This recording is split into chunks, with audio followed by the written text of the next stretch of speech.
everyone, it's Fiona from the Toby Henderson Trust.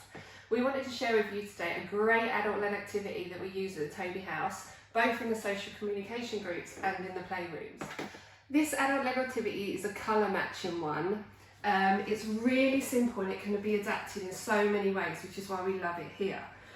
What you'll need is coloured paper, so you can either use actual coloured paper, print a block of colour off on the computer, or you can literally just use some felt pens and make a big block of colour on your paper, like this. So you can have them as big as you like or as little as you like, it's absolutely fine. So we've got our orange there, just to show you. But what I'm going to be using today is our coloured paper. Next we will need a box. It'll either be any type of box, it could be a cereal box that you can wrap some plain paper around, or you can use a pillowcase, or we've got this sack here.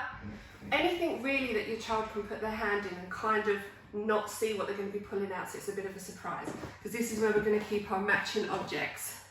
So for each colour piece of paper you have, you need an object that matches for the colour. So we've got some fab ones here.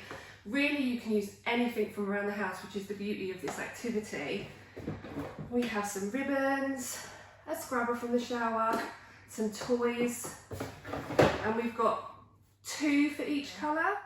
I'm going to use the box for today, so I'm going to have all my colour matching objects in the box, ready for the activity.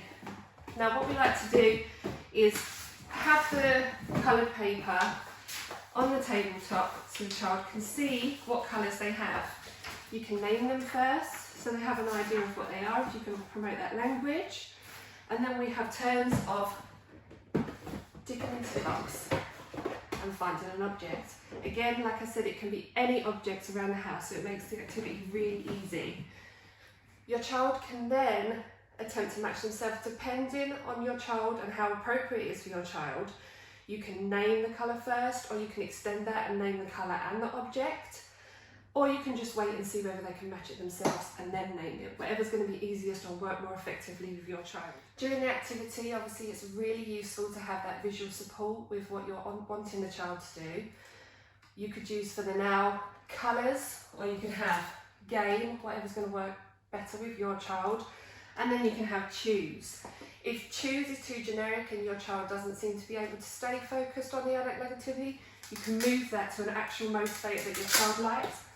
Mine myself is a great ball, so I can have a great ball on my now and then.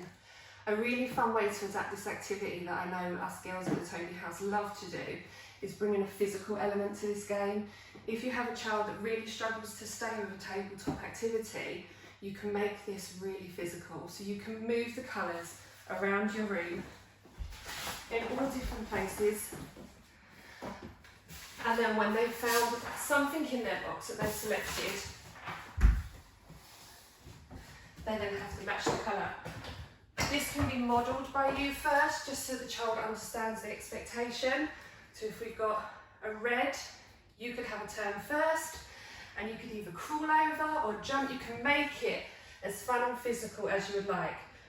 We love to change up, so we do skipping, hopping, crawling, anything that makes it different and keeps the child engaged. Another lovely thing about this activity is it can really promote or introduce turn taking.